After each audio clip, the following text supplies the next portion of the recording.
ओम श्री साईं राम।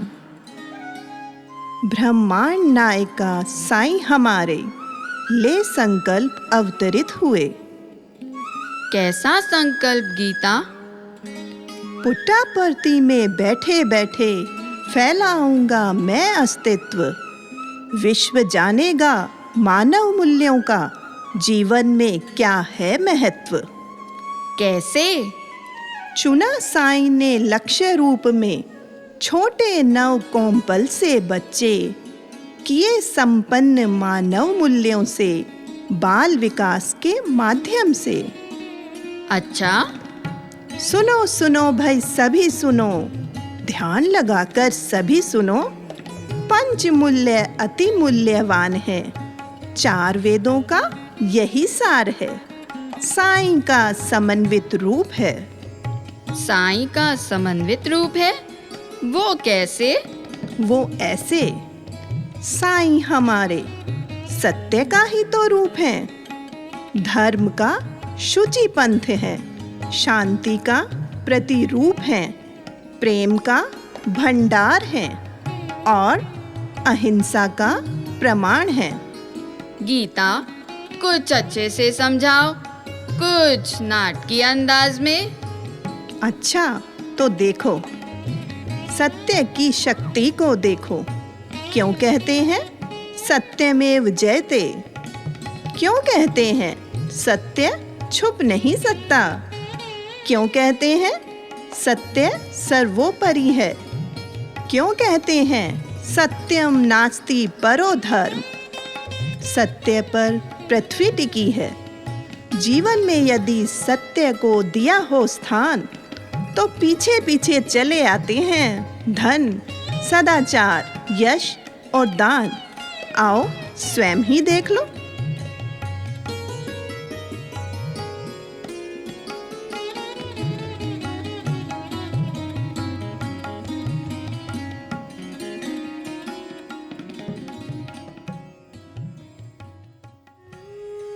प्राचीन काल में सत्यव्रत नाम के एक चक्रवर्ती सम्राट थे।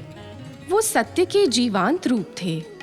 वो अपनी सात्विक लक्ष्य, विचार, आचरण आदि सभी का पालन करते हुए अपना राज्य शासन चला रहे थे। एक दिन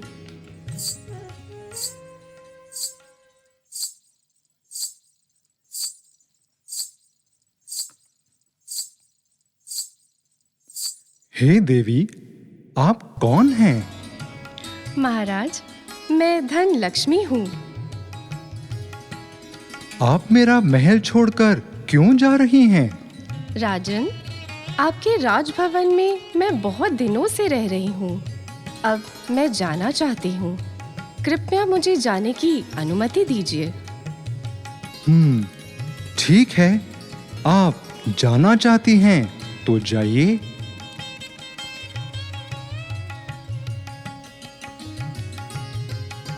हे राजन, आप जिस भव्य महल में रहते हैं, अत्यंत कीमती वस्त्र और आभूषण धारण करते हैं, आप जो विलासितापूर्ण जीवन व्यतीत कर रहे हैं, ये सभी धन के द्वारा ही संभव है। और मैं यहाँ से जाऊंगी तो सब कुछ ही मेरे साथ चला जाएगा। फिर भी आप मुझे जाने के लिए कह रहे हैं। कोई बात नहीं देवी, यदि धन लक्ष्मी चली गई तो मैं धन से ही तो वंचित रहूंगा। ठीक है, मैं धन के बिना भी रह सकता हूँ। द्वारपालों, देवी को जाने दो। जो आज्ञा महाराज।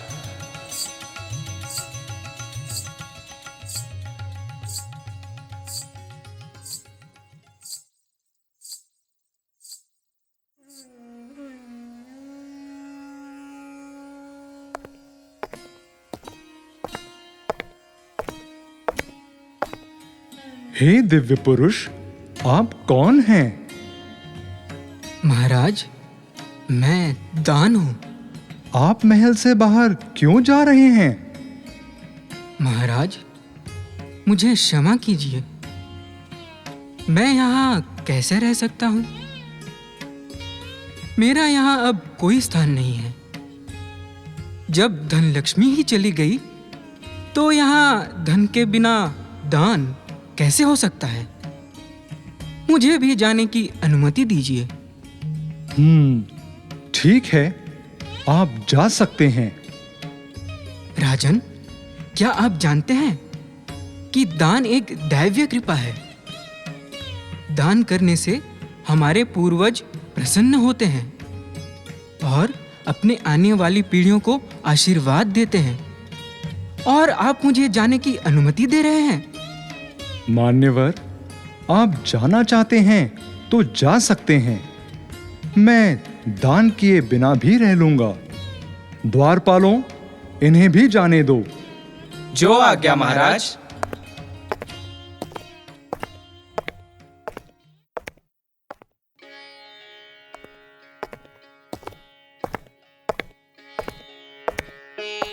हे सज्जन, आप कौन हैं?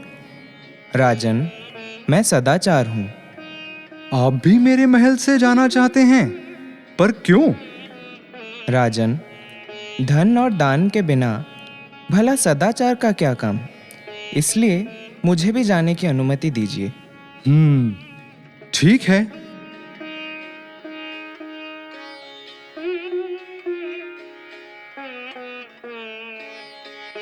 तो आप भी प्रस्थान कीजिए।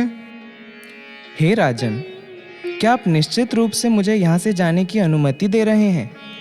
महाराज, सदाचार अर्थात अच्छा आचरण वो है जिसके कारण आपके परिवार के सभी सदस्य, प्रजा और समाज आपका सम्मान करते हैं। अगर मैं चला गया ना, तो आप सम्मान भी खो देंगे। ठीक है, आप जा सकते हैं। द्वारपालों, इन्हें भी जाने दो। जो आज्ञा महाराज।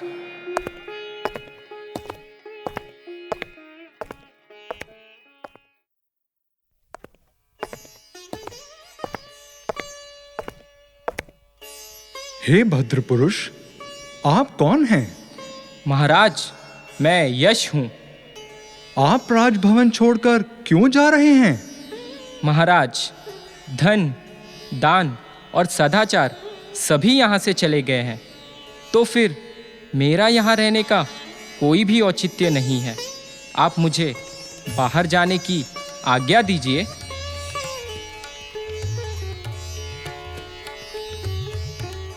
अच्छा है, आप भी जाइए। हे राजन, सभी माता पिता अपनी संतान को चरित्रवान बनाना चाहते हैं।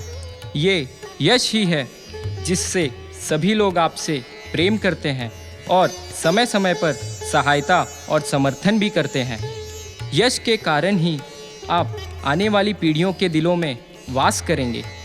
सभी लोग यश प्राप्त करने के निरंतर प्रयास करते रहते हैं। आप फिर भी मुझे जाने के लिए कह रहे हैं?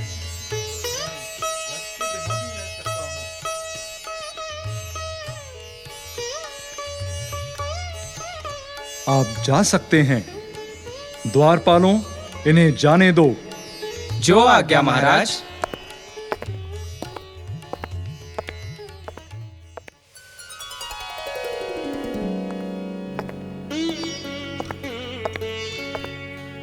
हे दिव्य पुरुष, आप अत्यंत तेजस्वी लगते हैं।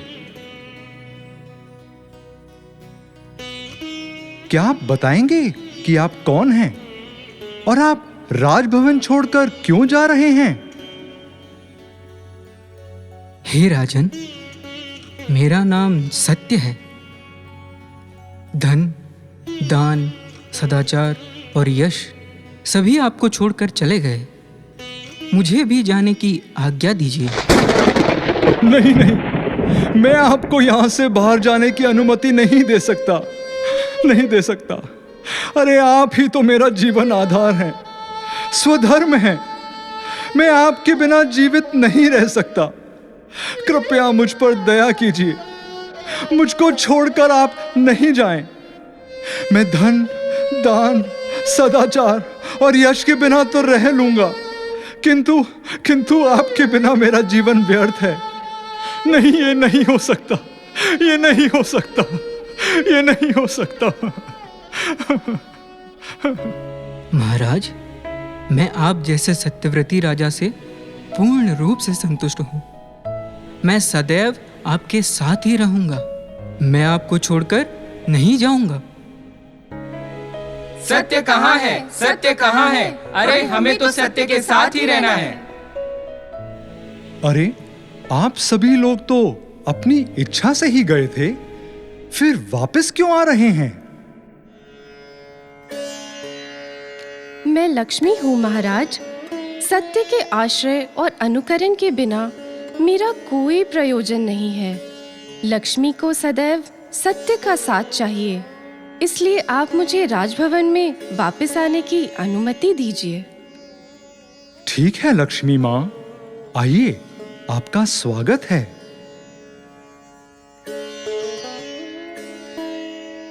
अरे आप भी आ गए? जी राजन, मैं दान हूँ। सत्य के बिना दिया गया दान केवल आडंबर है। मुझे आडंबर और झूठी लोकप्रियता नहीं चाहिए। सत्य ही मेरा आधार है, इसीलिए मुझे सत्य के साथ रहने की अनुमति दीजिए। आइए, आपका भी स्वागत है।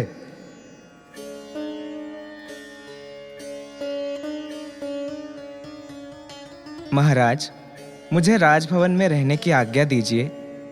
मैं तो सत्य के बिना दुराचार ही हो जाऊंगा। मेरी तो उत्पत्ति ही सत्य से हुई है।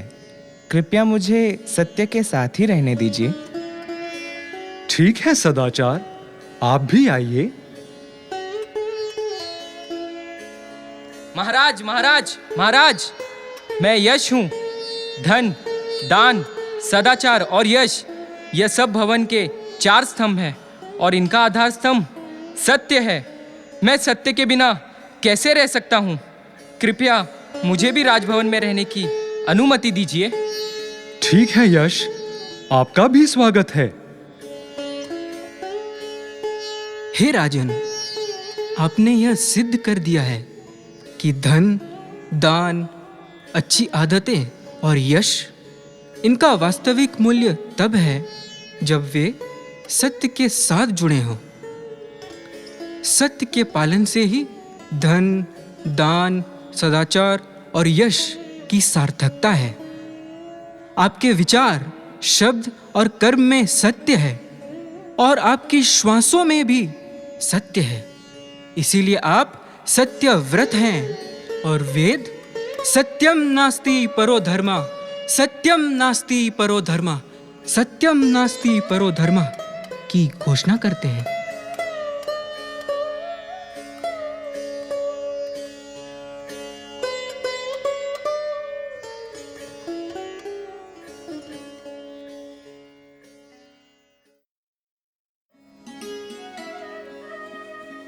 वाह गीता, बहुत अच्छे से परिभाषित और परिलक्षित किया है सत्य को। अब बताओ दूसरे मानव मूल्य के बारे में। दूसरा मानव मूल्य है धर्म। धर्म सूर्य है, सूर्य जिससे प्रकाश प्राप्त होता है। हमें भी, परिवार को भी और राष्ट्र की प्रजा को भी। भागवत, धर्म का तात्पर्य धार्मिक मान्यताओं से नहीं है, बल्कि हमारे कर्तव्यों से है। इस धरा पर प्रकृति का हो या जीव का अपना निश्चित कर्तव्य होता है। जैसे सूर्य का कर्तव्य प्रकाश देना, वृक्ष का छाया और फल देना। और मानव का धर्म क्या है? पारिवारिक संबंधों के अनुसार आदर्श व्यवहार, सत्य हो मन में, प्राणी मात्र पर दया का भाव, हृदय में शांति और सभी के लिए प्रेम अपार। ये है मानव के धर्म की परिभाषा महानुभाव। और इसी को अब हम देखते हैं इस मार्मिक दृश्य में, कर्म का फल।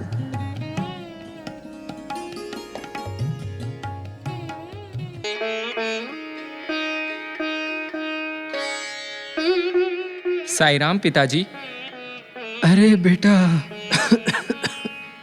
आज शनिवार है। क्या तुमने अपनी सुबह की पूजा की तैयारी कर ली है? मैंने सारी व्यवस्था कर ली है, लेकिन मुझे एहसास हुआ कि मुझे भगवान को भोग लगाने के लिए केले की जरूरत है और घर पर तो केले ही नहीं है। अरे हाँ, हमारे घर पर केले नहीं हैं। बेटा आद्विक, आद्विक बेटा, जी पिताजी। तुम बाजार जाकर कुछ केले ले आओ। आप मुझे पैसे दे दीजिए, मैं अभी ले आता हूँ। हाँ, ये पैसे ले लो और जल्दी से केले ले आओ। ठीक है पिताजी। आद्विक, जाओ बेटा, और सुनो, सड़क ध्यान से पार करना। ठीक है दादाजी, ध्यान से करूँगा। हाँ हाँ, जल्दी आना।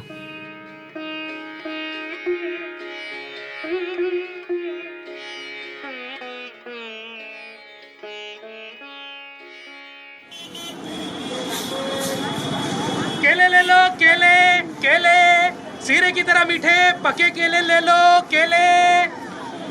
संतरे ले लो, संतरे, नागपुर के पेड़े संतरे। बाबूजी, बाबूजी आ जाओ, केले ले लो मुझसे, केले। भैया केले कितने के दिए? बाबूजी, केले 4 केले आपके लिए मात्र 20 रुपए। ठीक है भैया, 4 केले दे दो। ये ले लो भैया, ये लीजिए आपके केले। माँ, मुझे बहुत भूख लगी है। हमने कई दिनों से कुछ नहीं खाया, बस और सहन नहीं होता माँ। हाँ बेटा, मैं चल भी नहीं पा रही हूँ। भूख के मारे बुरा हाल है।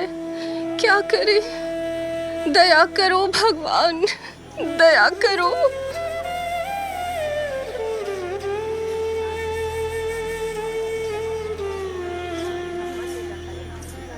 नहीं बेटा, भागो मत, भागो मत।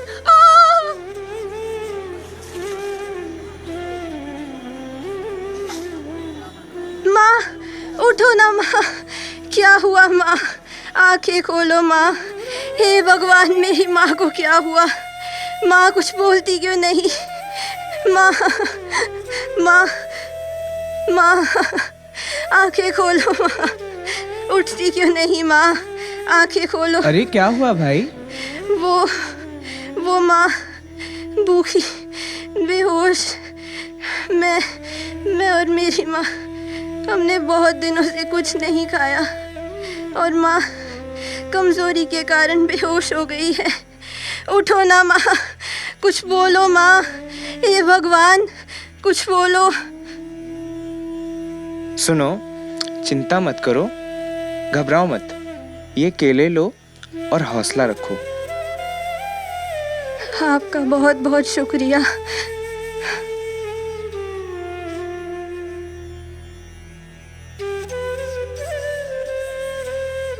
नहीं बेटा, पहले तुम खाओ, तुम भी बहुत भूखे हो। माँ, इन्होंने हमें केले दिए माँ। भगवान तुम्हारा भला करे, सदा खुश रहो, खुश रहो। तुमने हमें भूखों को खाना दिया। भगवान तुम्हारा भला करे बेटा, भला करे।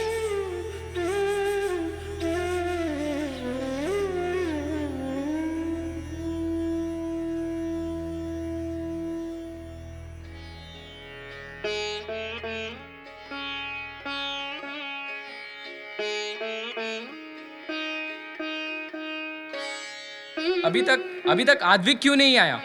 बाजार नजदीक ही है, वो इतना समय क्यों ले रहा है? चिंता मत करो बेटा, आद्विक रास्ते में ही होगा। सब्र रखो बेटा, आद्विक आता ही होगा। अरे आद्विक, तुम आ गए? तुम ठीक तो हो ना बेटा? हाँ पिताजी। और केले कहाँ हैं? वो एक पवित्र स्थान पर हैं, वो ना सड़ेंगे और ना दिखाई देंगे। ये क्या अनाप शनाप बक रहे हो आद्विक? अरे केले कहाँ हैं, केले? पिताजी, वो रास्ते में मैंने एक भूखी माँ और बेटे को देखा। कई दिनों से उन्होंने कुछ नहीं खाया था, इसलिए मैंने वो केले उन्हें दे दिए। क्या? आज मेरा बेटा समझदार हो गया है। भगवान ने मेरी सभी प्रार्थनाएं स्वीकार कर ली है। बहुत अच्छा काम किया बेटा। बेटा, भगवत गीता में भी यही लिखा है। कर्मण्येवाधिकारस्ते मा फलेषु कदाचन मा कर्मफल हेतुर्भू मा ते संगोष्ठव कर्मणि। इसका अर्थ यह है कि मनुष्य के पास केवल कर्म करते रहने का ही अधिकार है। फल देने का अधिकार तो परमेश्वर ही है। जीवात्मा सदैव कर्मशील रहती है और एक भी क्षण ऐसा नहीं है जब जीवात्मा बिना कर्म किए रह सकती हो। हाँ द्विक, तुमने बहुत अच्छा काम किया है बेटा। ईश्वर सदा तुम्हारी रक्षा करेंगे बेटा। जैसे हम बैंक में पैसे जमा करते हैं और यही बचत हमारी ज़रूरत में हमें काम आती है, उसी प्रकार हमारे द्वारा निस्वार्थ भाव से की गई सेवा साईं के पास हमारे बचत खाते में जमा होती है। और यही बचत समय के साथ अधिक से अधिक बढ़ती जाती है। यही कर्म का पवित्र फल है बेटा, यही कर्म का पवित्र फल है। हम सबको आद्विक तुम पर बहुत गर्व है बेटा। We are so proud of you son, so proud of you.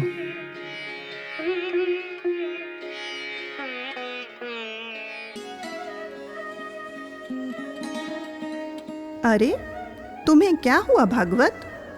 Gita, मेरे तो आंसू ही नहीं थम रहे। इस नाटक ने सिखाया है दो प्यार से सभी को अपनापन। जीवन में अनुकूलता हो या प्रतिकूलता, सदा मुस्कुराओ और रहो प्रसन्न। बिल्कुल सही। अब बताओ तीसरा जीवन मूल्य। भागवत, तीसरा जीवन मूल्य है शांति। पूरी दुनिया इसे ही पाने की अभिलाषी, पर ये बाहर तो कहीं भी नहीं रहती, पाई जाती है जीवों के भीतर। खोजो इसको मन के अंदर। यदि आत्मविश्वास भरा हो मन में, आत्मनिर्भरता और संतुष्टि हो जीवन में, स्वयं मिलेगी फिर शांति की सौगात। अशांत मन की फिर क्या औकात। तो इसको कैसे समझाओगी? आओ स्वयं ही देख लो एक लघु नाटिका। जिनमें दृढ़ आत्मविश्वास होता है वे सदैव ईश्वर के प्रिय होते हैं। तेनाली रामकृष्ण विजयनगर के प्रसिद्ध कवि थे। इसके अतिरिक्त वे एक हाजिर जवाब, विनोद प्रिय, मेधावी और अच्छे दार्शनिक थे। राजा कृष्णदेव राय के राजसभा में अपनी विनोद प्रियता और तीक्ष्ण बुद्धि वाले श्रेष्ठ मंत्री थे। एक बार वे किसी घने जंगल में जा रहे थे और वे बीच में ही अपना रास्ता भटक गए। तभी उन्हें मार्ग में एक साधु दिखाई दिया।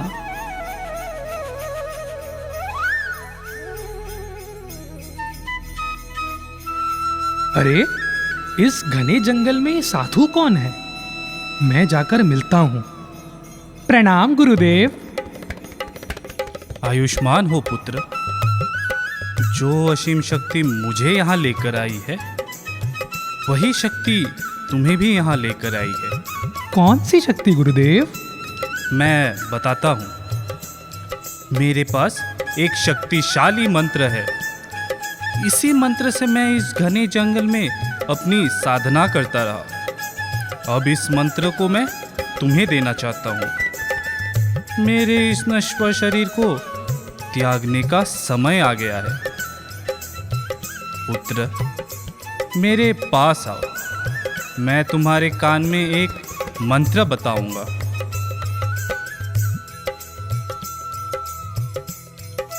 हे गुरुदेव, आपने मुझे यह अमूल्य उपहार दिया है। मैं इसका पूर्णतः पालन करूंगा। वत्स, अब कोई चिंता मत करो। लगातार माँ काली का जप करो और देखना, माता आपसे बहुत प्रसन्न होगी। देवी माँ आप पर सदैव कृपा बनाए रखे।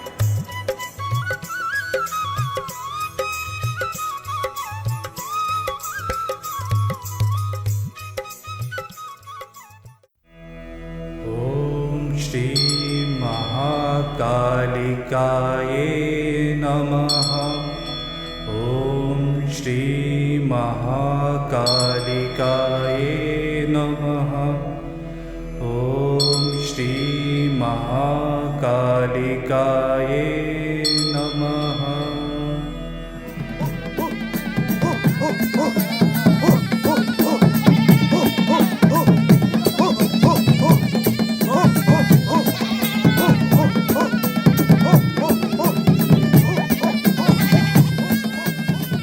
हे काली माँ, आज हम एक बकरे की बलि चढ़ाकर आपकी कृपा प्राप्त करना चाहते हैं।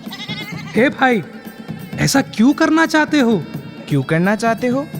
बलि चढ़ाना हमारी परंपरा है जो बरसों से चली आ रही है। पशुओं में विशेषकर बकरे की बलि चढ़ाना। हे भाई, तुम इस जीव की हत्या नहीं कर सकते। पृथ्वी पर रहने वाले प्रत्येक जीवित प्राणियों की माँ हमारी काली माँ है। तुम माँ काली के बच्चों की हत्या करोगे, क्या माँ आपसे प्रसन्न होगी? माँ आपसे कभी प्रसन्न नहीं होगी। ओ हो, सुनो ये इंसान, अगर हम अपनी परंपराओं का पालन नहीं करेंगे और बकरे की बलि नहीं देंगे तो बहुत बड़ी विपदा होगी। हमारे रास्ते से दूर रहो। प्रिय भाई, शांत शांत, जल्दबाजी ना करें और पाप ना करें। आपको अपने शरीर के सभी अंग पसंद है। सभी रचनाएं माँ विश्वरूप का अंश है। किसी को भी किया गया नुकसान माँ को होने वाले नुकसान के समान ही होता है। भाई, क्या आप अपनी माँ को चोट पहुंचाना चाहते हैं? नहीं नहीं, मैं माँ को जरा भी नुकसान पहुंचाने के बारे में सोच भी नहीं सकता। ऐसे शांति भाव के साथ आपने हमें माँ की समस्त प्राणी के साथ प्रेम बांटने का संदेश दिखाया है। इसके बाद हम किसी भी बकरी या माँ की किसी भी रचना को नुकसान नहीं पहुंचाएंगे। माँ, हमें माफ कर देना। माँ, हमें माफ कर देना। जय काली माँ, जय जय काली माँ, जय काली माँ, जय जय काली माँ।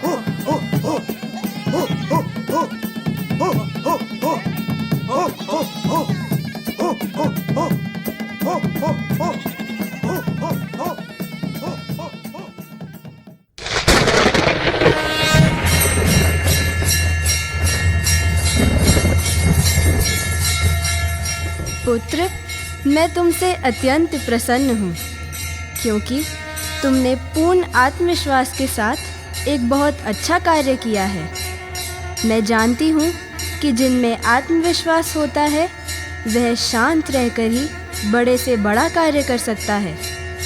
मैं तुम्हारी आध्यात्मिक साधना से भी अत्यंत प्रसन्न हूँ। मैं तुम्हें वर देना चाहती हूँ।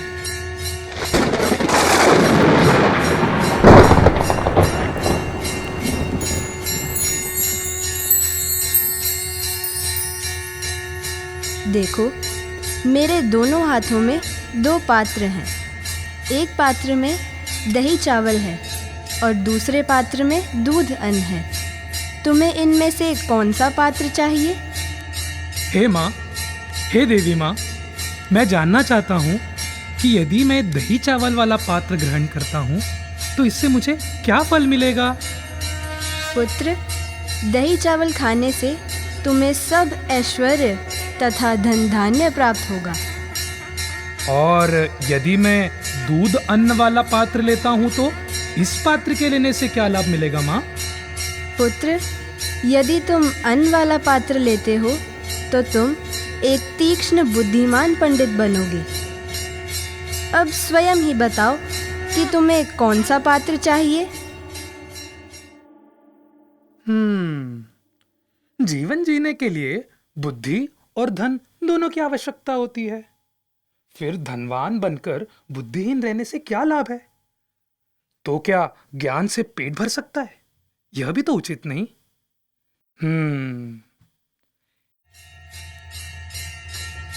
हे माँ, हे देवी माँ, पहले आप मुझे बताएं कि दोनों पात्रों के भोजन का स्वाद कैसा है? पुत्र, मैं कैसे दोनों पात्रों के भोजन का स्वाद का वर्णन कर सकती हूँ? तुम स्वयं ही कर देख लो। तो मैं दोनों ही चक्के देख लेता हूँ।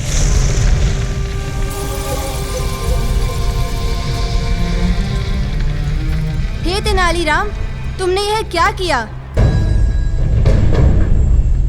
तुम्हें इस कार्य के लिए मैं भयंकर दंड दूंगी। क्षमा करे माँ, क्षमा करे।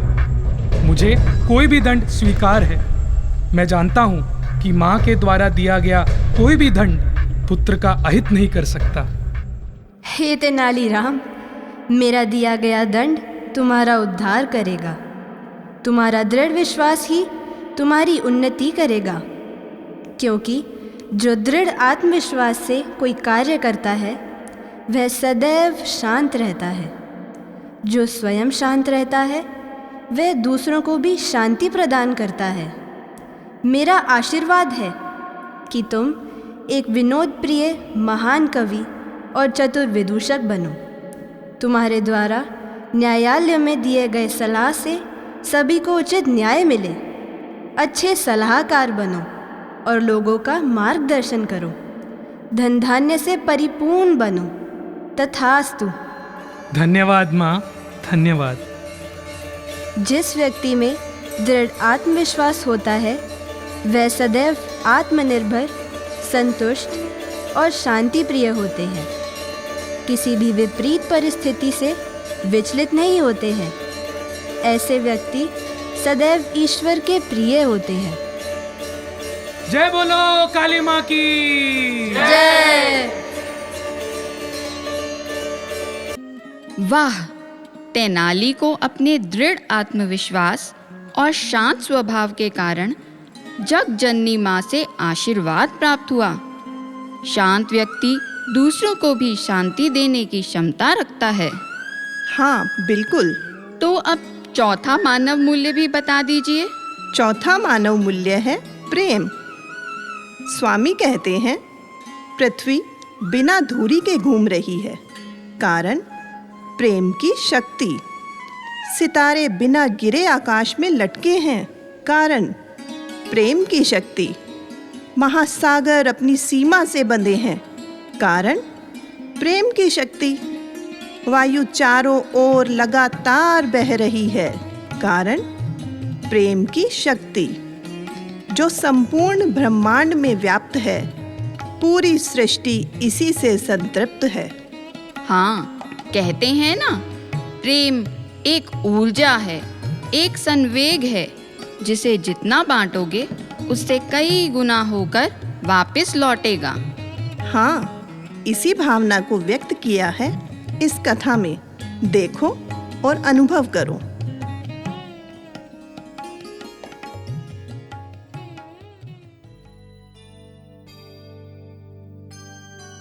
एक गांव में मार्टिन नाम का एक मोची रहता था। वो छोटी सी कुटिया में रहता था। बहुत ईमानदार और नेक व्यक्ति था। एक दिन, आज मैं दिन भर काम करके थक गया हूँ। आज के इतने अच्छे दिन के लिए प्रभु आपका धन्यवाद। ऐसा करता हूँ, अब मैं थोड़ी बाइबल पढ़कर सो जाता हूँ।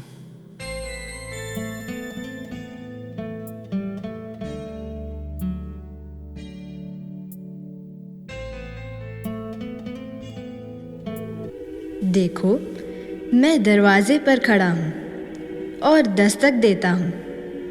यदि कोई मेरी बात सुनेगा और द्वार खोलेगा तो मैं उसके पास आऊँगा और उसके साथ भोजन करूँगा।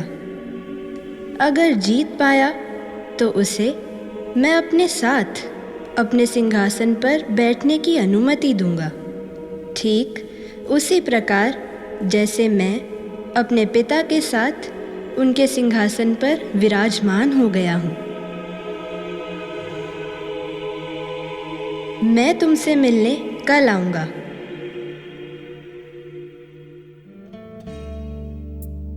अरे, अब मैं जल्दी से अपने काम निपटा लेता हूँ और मेरी से कहता हूँ कि आज भोजन कुछ ज्यादा बना लेना। मेरी, सुनती हो? आज भोजन और चाय कुछ ज्यादा बना लेना। अच्छा, भला आज ऐसा क्या है कि खाना और चाय क्यों ज्यादा बनाऊं?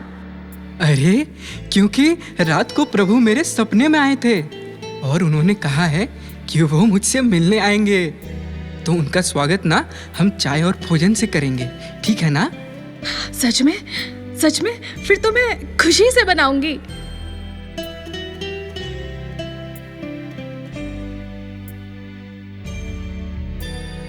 अरे प्रभु अब तक नहीं आए। मैं बाहर देखता हूँ, अब भी बर्फबारी हो रही है। उफ़ो, ये बुजुर्ग कर्मचारी इतनी बर्फबारी में भी सफाई कर रहा है। देखो, ये लोगों के जागने से पहले ही अपना काम समाप्त करने की कोशिश कर रहा है, बेचारा। सर, सर, आप अंदर आ जाइए। मुझे अंदर बुलाने के लिए धन्यवाद सर। मैं बाहर काँप रहा था।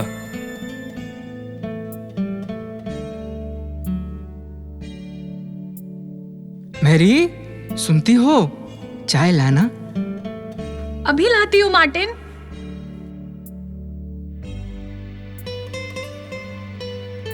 आप ना ये चाय पीजिए, इससे आपको ठंड से राहत मिलेगी। आप कुछ देर यहाँ चिमनी के पास बैठ जाइए, आपको थोड़ी गर्मी महसूस होगी। जी।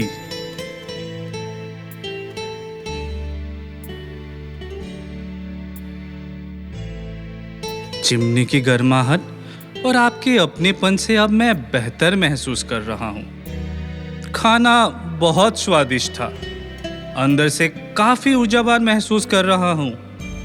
आप मुझे जानते नहीं, पर फिर भी आपने इतना आदर सत्कार किया। गॉड ब्लेस यू बेटा। Thank you. आप हमेशा खुश रहो। अब मैं चलता हूँ। जी, अपना ख्याल रखना।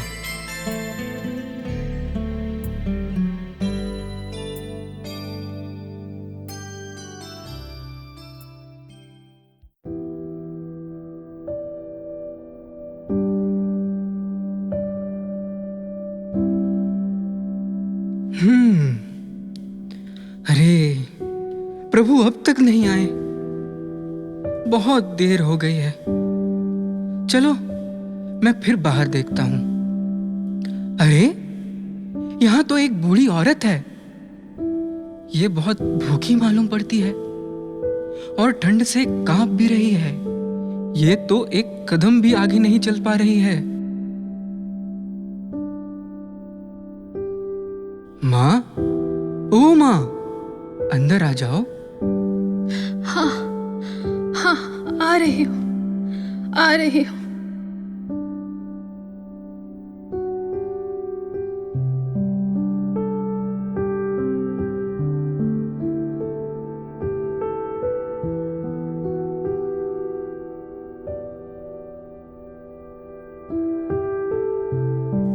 इतनी चिंता और स्नेह के साथ मुझे बुलाने के लिए धन्यवाद।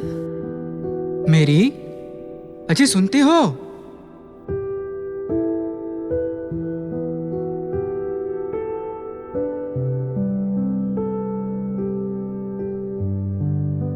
एक शॉल ले आना और इस माँ को दे देना। और हाँ, इनके लिए कुछ खाना भी ले आना। हाँ मार्टिन, लाती हूँ।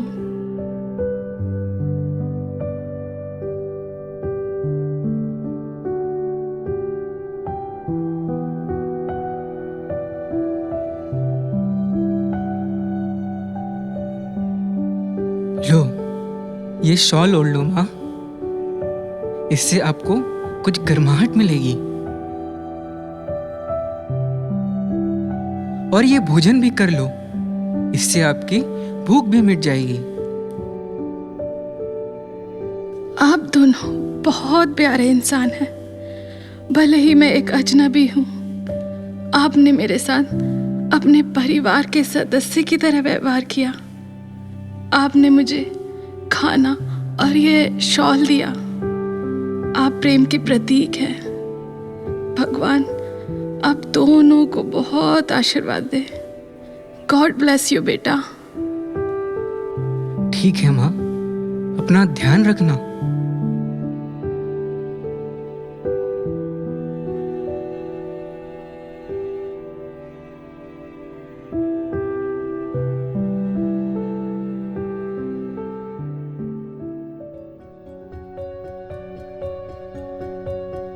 यह एक बहुत ही अनोखी अनुभूति है।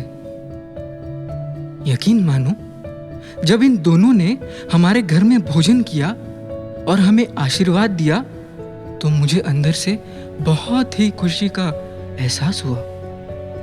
लेकिन मेरे सपने के अनुसार यीशु तो अब तक नहीं आए हैं। चलो थोड़ा और इंतजार कर लेते हैं। मार्टिन, अब थोड़ा ही भोजन बचा है जिसे हमें यीशु को अर्पित करना है। चलो अब हम उनके आने का इंतजार करते हैं।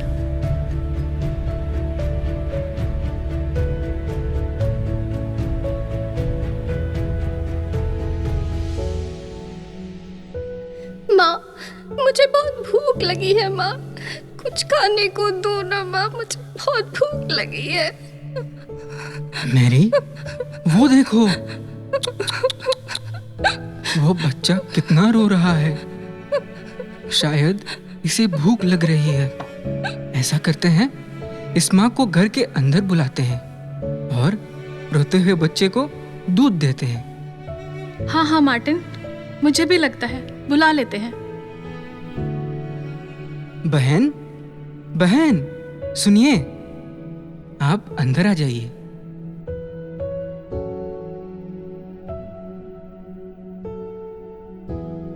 बैठिए।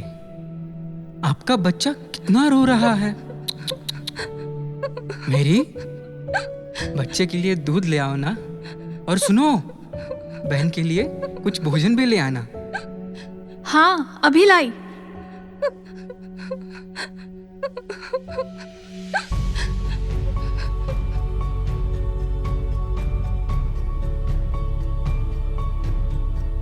बहन, ये लो भोजन। और बेटा, ये गरम दूध भी पी लो।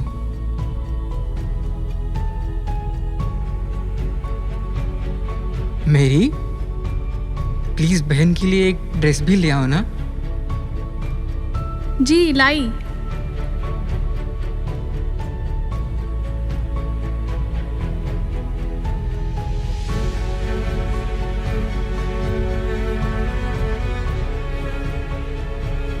ये लो बहन, बहुत ठंड हो रही है।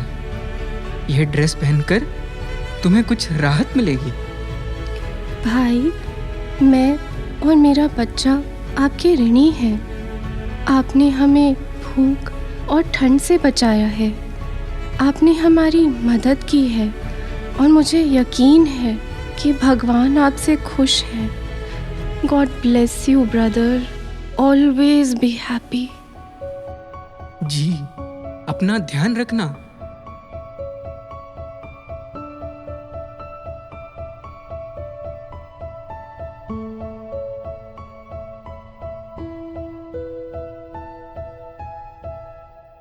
हे प्रभु, अब तो बहुत देर हो गई है।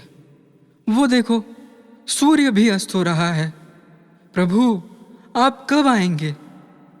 पर अगर प्रभु आ गए तो मैं क्या करूंगा?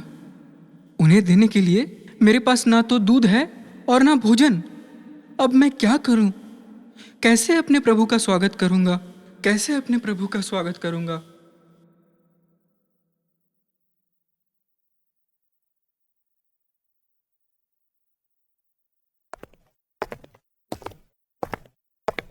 अरे, इस अंधेरे में किसके कदमों की आहट आ रही है? और ये कैसी अजीब सी रोशनी चमक रही है।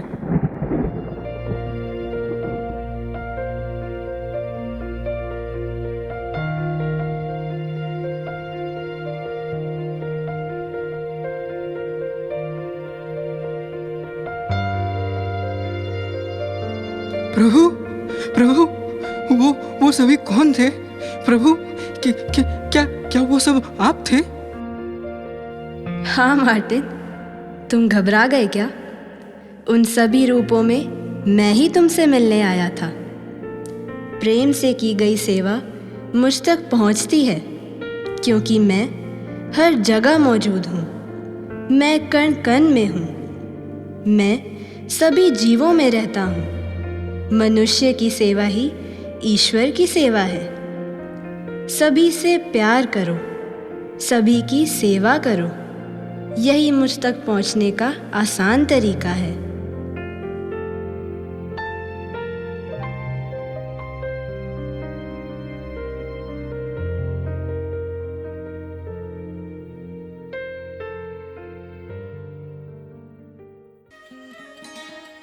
स्वामी कहते हैं ना, प्रेम सभी मानव मूल्यों का आधार है। हाँ भागवत, प्रेम विचार रूप में सत्य, कर्म रूप में धर्म या सदाचार, भाव रूप में शांति और समझ के रूप में अहिंसा है। और अहिंसा 5वां मानव मूल्य है। अच्छा, कहते भी तो हैं अहिंसा परमो धर्मः। हाँ, किसी प्राणी को शारीरिक या मानसिक रूप से दुख या कष्ट ना पहुंचाना अहिंसा है। और क्रूरता तो हिंसा की चरम सीमा को लांघना हो जाता है। हिंसा करने वाला मानव को कहेंगे दानव। क्या संभव है कि दानव बन जाए फिर मानव? हाँ हाँ, स्वामी कहते हैं प्रेम से यह भी संभव है। स्वयं ही देख लो, हाथ कंगन को आरसी क्या।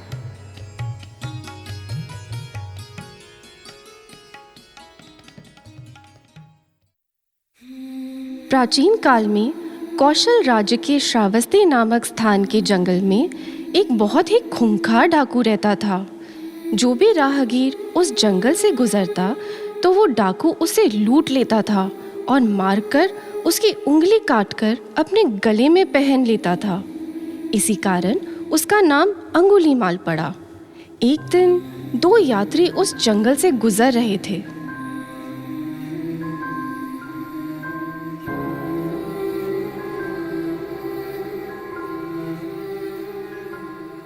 क्या तुम्हें पता है, इस जंगल में एक खतरनाक डाकू रहता है।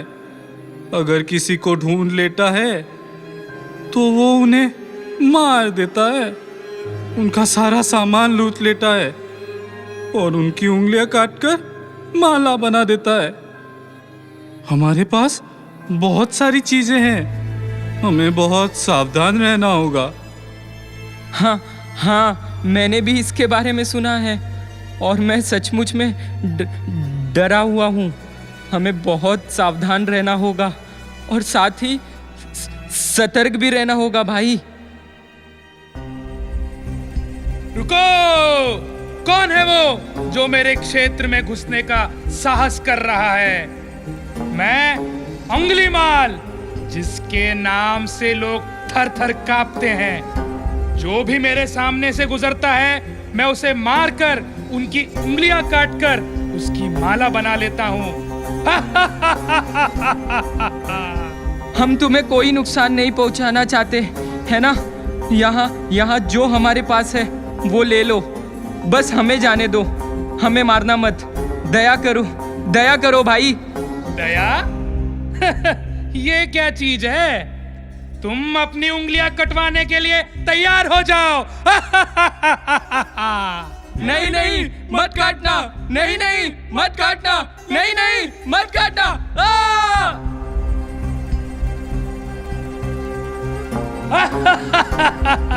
वाह, इन दोनों की उंगलियां मिलाकर मेरे माला में उंगलियों की संख्या 999 हो गई है। बस एक उंगली और ले लूं तो यह 1000 हो जाएगी। वो अगला कौन है? मैं उसका इंतजार कर रहा हूं।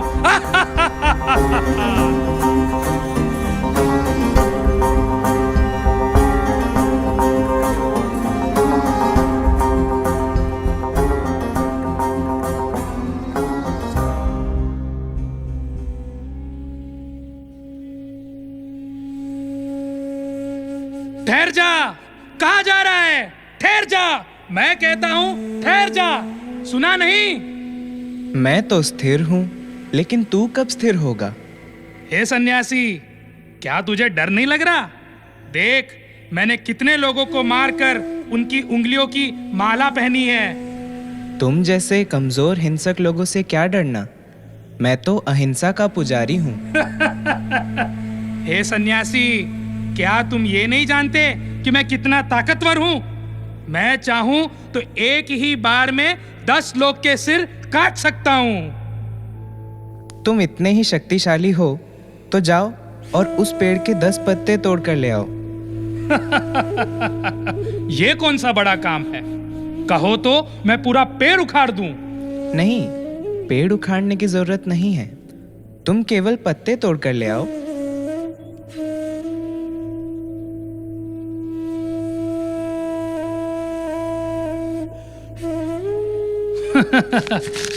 ये लो पत्ते। यदि तुम ताकतवर हो तो ये पत्ते जहां से तोड़कर लाए हो वहीं जोड़ दो। जोड़ दो? पागल हो क्या? क्या कभी टूटे हुए पत्ते भी जोड़े जा सकते हैं? यदि तुम इनको जोड़ नहीं सकते तो भला ताकतवर कैसे हो? किसी का सिर शरीर से अलग करने में कोई बहादुरी नहीं है। शक्तिशाली व्यक्ति वही होता है जो जोड़ने की शक्ति रखता हो। अहिंसा का मतलब सिर्फ दूसरों को शारीरिक रूप से चोट पहुंचाना नहीं है, उससे कहीं अधिक है। हमें अपनी आँखों, कानों या शब्दों से किसी को नुकसान नहीं पहुंचाना चाहिए। अहिंसा का अभ्यास केवल प्रेम को विकसित करके ही किया जा सकता है। व्यक्ति को क्रोध, इच्छा, लोभ, भ्रम, अहंकार और ईर्ष्या जैसे आंतरिक शत्रुओं को प्रेम से बदलने की आवश्यकता है। हे सन्यासी, मुझे माफ कर दो। मैं भटक गया था, मुझे माफ कर दो। अब तक मैंने अपना जीवन बर्बाद किया है, दूसरों को चोट पहुंचाकर पाप किया है। क्या कोई प्रायश्चित है? मुझे आपके आशीर्वाद की आवश्यकता है। मुझे सही मार्ग दिखाइए, मुझे सही मार्ग दिखाइए। उठो अंगुलीमाल, चिंता मत करो। आज से हर प्राणी से प्रेम करो। तुम्हारा प्यार आज से तुम्हारी श्वास, तुम्हारा हथियार और तुम्हारी सुरक्षा है। दिन की शुरुआत प्यार से करो, दिन को प्यार से भरो और दिन का अंत प्यार से करो। हिंसा छोड़कर आप परम आनंद और दिव्य शक्ति का अनुभव कर सकते हैं। उठो, मेरे साथ चलो।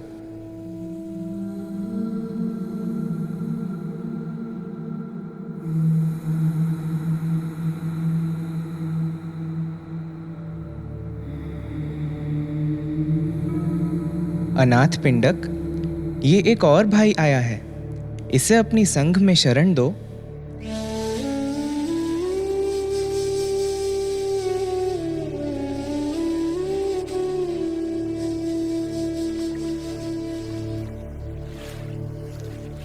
मेरे प्रिय अनुयायियों, जीवन में 3 चीजें अवश्य करनी चाहिए।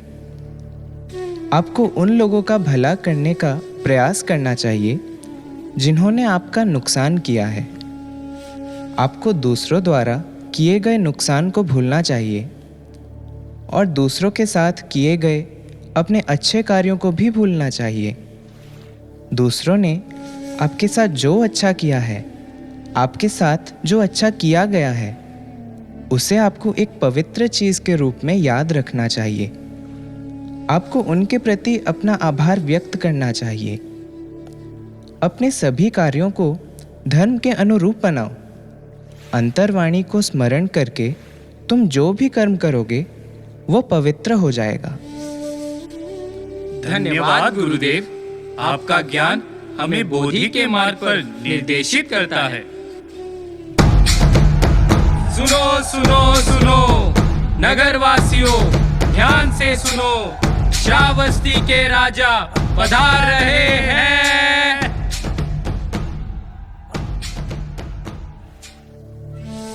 प्रणाम महात्मन।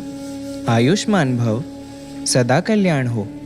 राजन, ऐसा प्रतीत होता है कि तुम किसी अभियान पर निकले हो। जी महात्मन, मैं आज अंगुलीमाल को पकड़ने के लिए निकला हूँ और आज उसे मार ही डालूंगा। उसने बहुत अशांति फैला रखी है। मैं आपसे आशीर्वाद लेने आया हूँ। हे राजन, मान लीजिए, अंगुलीमाल हिंसा का मार्ग त्याग कर सन्यासी जीवन शुरू कर देता है तो आप क्या करेंगे? तो मैं उसे प्रणाम करूंगा, किंतु मैं अंगुलीमाल को सन्यासी के रूप में देखने की कल्पना भी नहीं कर सकता। राजन, आप उस तरफ देखिए, वो पौधों में पानी दे रहा है। वो अंगुलीमाल। हे महात्मा, जिसे मैं अपनी सैन्य शक्ति से भी काबू नहीं कर पाया, अपने प्रेम और अहिंसा से ही इस खूंखार डाकू को सन्यासी में बदल दिया। धन्य हो भगवान, धन्य हो। आप स्वयं दयालु और प्रेममय हैं। बुद्धं शरणं गच्छामि, धम्मं शरणं गच्छामि, संघं शरणं गच्छामि।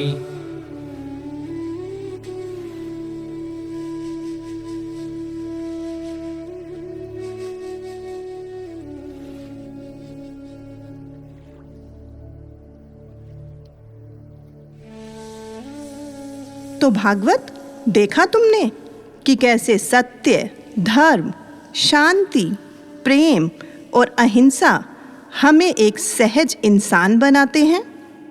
हाँ गीता, और वो हमें भगवान के निकट पहुंचा देती है, जिससे हम उनकी कृपा का पात्र बन पाते हैं।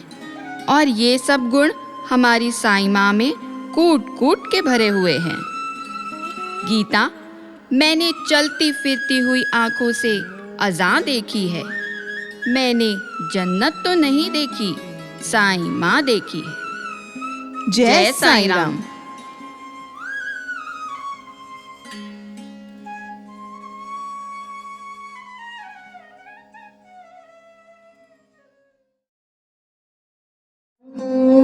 ओ बंता सिंह, तुसी किथे जा रहे हो? मैं साईं बाबा जी के दर्शन करने जा रहा हूँ। साईं बाबा? ये साईं बाबा जी कौन है? तुझे मालूम नहीं?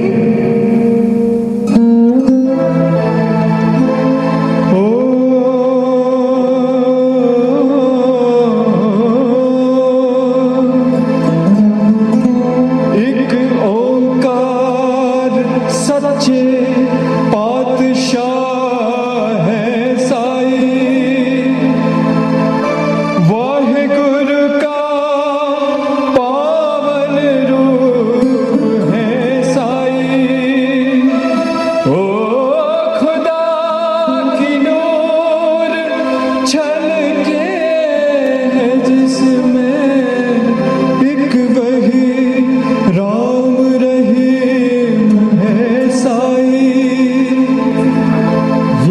महापुरुष है साईं बाबा। कुछ और भी तो बताओ बंता सिंह। सुनो, बाबा साडे प्यारे प्यारे, भोले भाले सीधे साधे, उनकी तो है शान निराली, महिमा गाए दुनिया सारी। आओ भक्तों,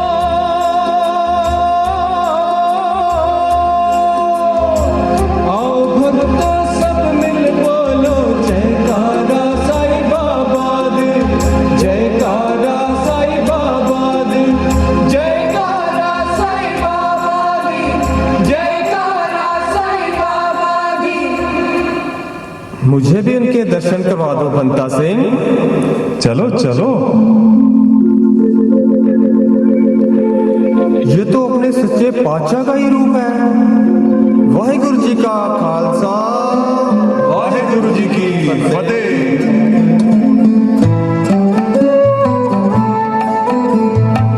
दर्शन देख जीवा गुरु तेरा,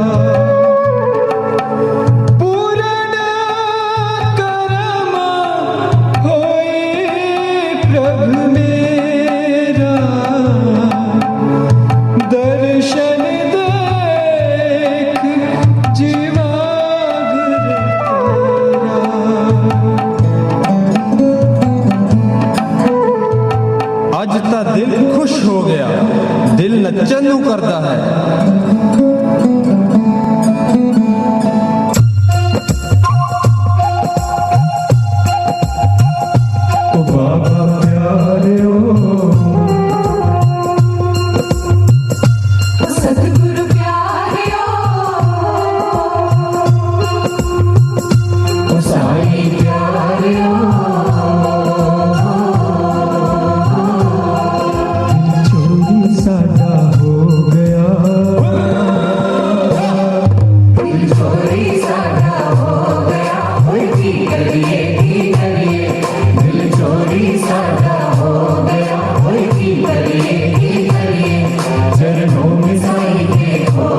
ऐसा और न कोई सच्चा प्यार हमारा बातें गुरु हमारे साथी बिगड़ी बना दे चल गया तेरा जादू वो दिल हो गया बेकाबू जो तेरे दर पे आए वो खाली कभी न जाए वो खाली कभी न जाए वो खाली कभी न जाए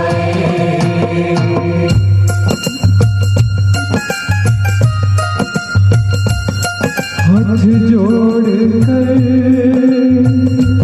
प्यारियों आशीष नवा दे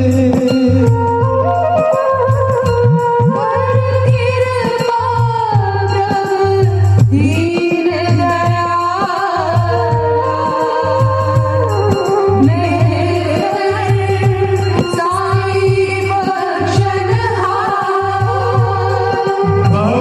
भवसागर तो लगाए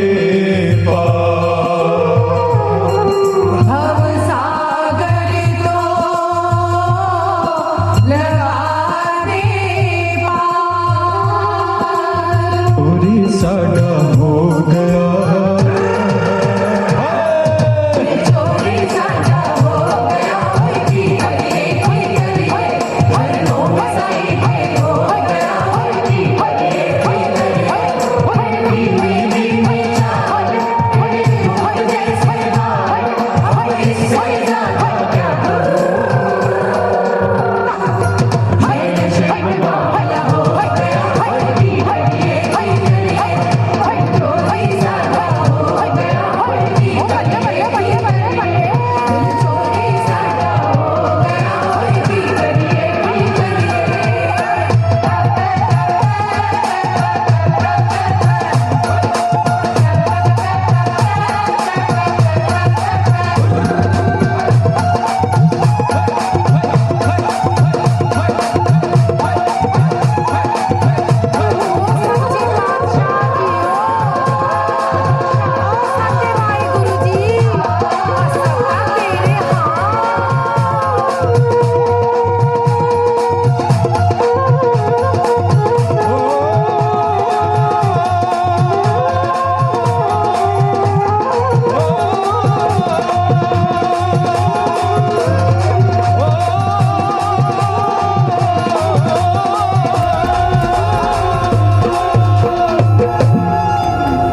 जो बोले